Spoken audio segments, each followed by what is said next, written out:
This is such a depressingly predictable event, unfortunately. In the lead up to Carnival, all the conversations that I was having with former colleagues and friends were predicting that it would end in bloodshed, violence, and unfortunately the murder of a young man.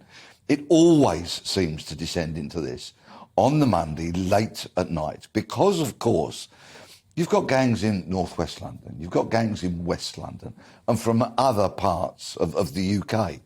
And it seems to me that this is often an opportunity for people to come together and settle some old scores. The bloodshed is prevalent every year, unfortunately. Those commentators that say, you've got to stop it, you've got to cancel the event, are quite frankly wasting their time, because, of course, it's a hugely important cultural event, and it will not be stopped. But as Robert Peel's 9th policing principle said, the effectiveness of police will be judged by the absence of crime and disorder. There was a loss of planning, a lot of great work done by the cops this weekend, but sadly they couldn't stop all of it. I mean, so what's the answer? More police officers? I mean, is there an answer? Or do we just have to shrug our shoulders and say there will be fatalities in all likelihood every time you have Notting Hill Carnival? Well, the Police Federation are rightly enraged today because no less than 34 police officers were injured.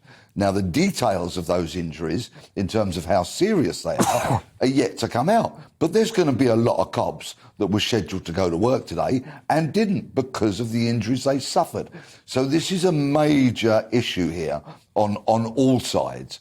And whilst there was a lot of planning went into it, once again, we'll hear that phrase, lessons have been learned, but will the learning be applied? Will they do it somewhat differently? Can this, what seems to be intractable problem, be solved? Is it silly? Nick Ferrari on LBC, he's on LBC, isn't he, Nick Ferrari, was saying this morning, this doesn't happen at Gay Pride.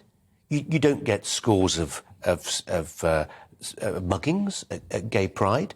There is a particular problem with this festival, was the argument.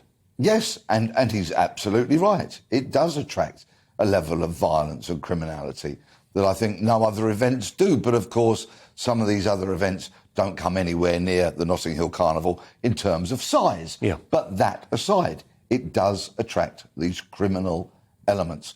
Credit to the cops.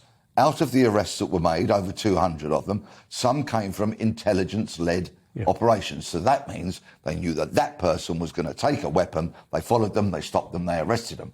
All credit for that. But once again, here we are with a tide of blood at Notting Hill.